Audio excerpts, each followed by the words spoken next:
Indeed, Dawn. It was remarkable, actually, and it was lovely to see Prince George take his place alongside his mother and his grandfather, the King, and step-grandmother, Queen Camilla. And it was a very special debut for him. As you've said, it's his first time we've seen him at something of such importance. It was the memorial concert for the Royal British Legion, and this was George's big debut. And I think he handled himself remarkably well. It was a solemn occasion, but there was really touching moments throughout, a very emotional and poignant affair all the way through, and Prince George really held his own in such a serious occasion, and for a little boy, I think he showed great maturity and great poise, and you could sort of see his father's genes coming through in him, because Prince William, the Prince of Wales, has that sincerity and warmth, and it's already showing in his son, his eldest son, Prince George now. And you could tell George really wanted to make a good impression, and he was taking it all very seriously, joining in with singing the national anthem to his grandfather. And watching with such intensity what was going on down below him and taking it all in, this scene. And it must be a lot for him, thinking one day he is going to be in his grandfather's place, and he is going to be leading those sort of commemorations and special occasions. It will be him that will be leading front and forward. So it is a lot to be put on a young person's shoulders, but I think he's showing great maturity and, as I say, poise for a young man and a real king in the making, Dawn. I think There it is. The moment Britain collectively went, that's our future king. At the Royal Albert Hall, beneath the soft glow of remembrance lights, a young boy stood shoulder to shoulder with history. Prince George, solemn, graceful, composed beyond his years, taking his first steps into the royal stage, not as little George, but as the boy who will one day wear the crown. And didn't he handle it with pure, Windsor-born elegance? You could almost hear the whispers ripple through the crowd. Look at him. That's William's boy. This wasn't just another royal appearance. No, this was George's debut of destiny. The occasion? The Festival of Remembrance, one of the most sacred annual moments in the British royal calendar.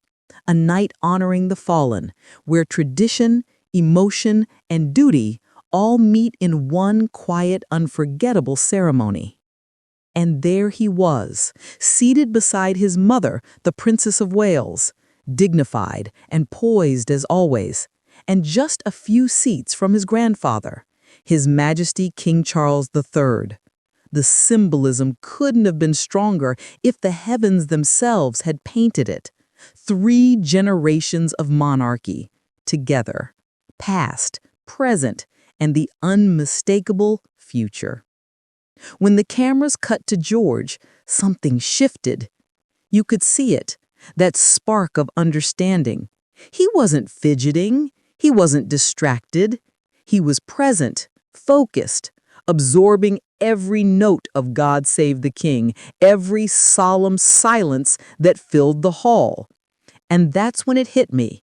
And I think it hit the entire United Kingdom too. This boy knows who he is.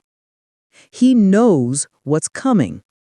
There's a composure to Prince George that reminds you immediately of his father. That same quiet confidence that Prince William has carried since his own teenage years. The strength that doesn't need to shout because it's already respected. The media called him a king in the making. And honestly, they're right.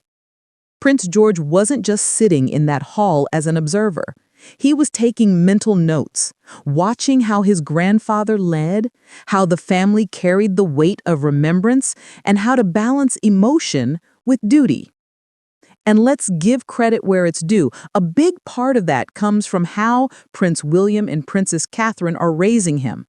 Not with fanfare or flashy headlines, but with grounding, with purpose, with humility, wrapped in quiet confidence. You can see it, that balance of compassion and command. William's warmth, Kate's steadiness, both reflected perfectly in their eldest child.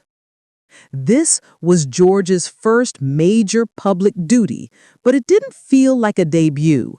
It felt like a continuation, a passing of the torch that's already burning bright. When he stood for the national anthem, his eyes were locked straight ahead, steady, thoughtful. You could almost see him imagining that distant day when it will be his name in that anthem, "God Save the King." Now, let's pause on that thought for a second.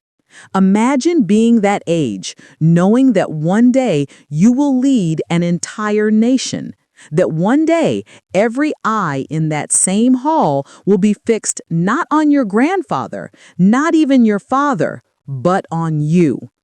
And yet he carries that knowledge with grace, with the same poise his great-grandmother, Queen Elizabeth II, was famed for.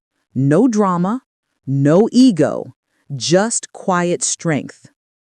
It's almost poetic, isn't it? The monarchy's future isn't something loud or flashy. It's not about Netflix deals or tabloid chaos. It's about a young boy who sat in silence, understanding the weight of history and carrying it lightly because he was born to. This is what royal legacy looks like. And I think what moved people the most wasn't just the image of George sitting there. It was the symbolism, a child growing into his role not through entitlement, but through empathy, through learning, through example. Because that's what Prince William and Princess Catherine have always modeled: service before self, duty with heart. And now we're watching their son embody it naturally. The world often forgets that real royalty isn't measured by headlines. It's measured by how you hold yourself when the cameras stop rolling. And from what we saw at the Royal Albert Hall that night, Prince George doesn't just understand that. He lives it.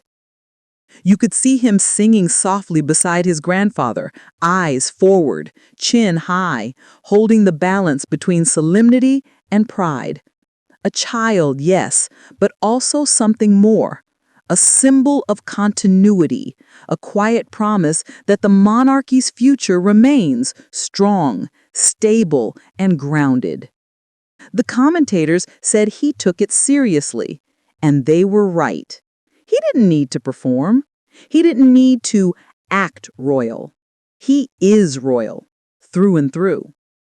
And perhaps that's why the British press, often cynical, often brutal, found themselves in rare agreement. Prince George showed maturity beyond his years, a real king in the making. You could tell he wanted to do it right.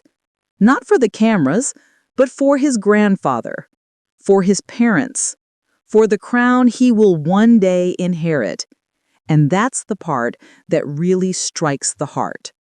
Because in a world where too many chase titles, here's a boy born with one who treats it not as a prize, but as a duty. That's the difference. That's the Windsor difference. It's not about the noise. It's about the quiet moments, the stillness in the Royal Albert Hall, the look in his eyes, the way he stood beside his family and represented something eternal. And I think we can all agree his great-grandmother, the late Queen Elizabeth II, would have been incredibly proud. She always believed in showing, not telling, and that's exactly what George did. He didn't say a word. He didn't need to. His composure spoke volumes. The future of the monarchy isn't uncertain. It's right there, in that calm, young face, that steady gaze, that understanding heart. So yes, a king in the making, a prince growing into the weight of destiny with a grace that feels inherited and earned all at once. And for the British public watching at home, weary of scandals, hungry for reassurance, Prince George gave them exactly what they needed, a glimpse of the next era, a quiet reminder that the crown's legacy is safe. Because make no mistake, this wasn't just about remembrance. It was about renewal, about the young man who will one day lead those commemorations himself. And when that day comes, if this moment was anything to go by, he'll do it with the same calm dignity we saw that night, the mark of a true monarch. So, to the media calling him a king in the making, for once, they got it right. Long live the future king.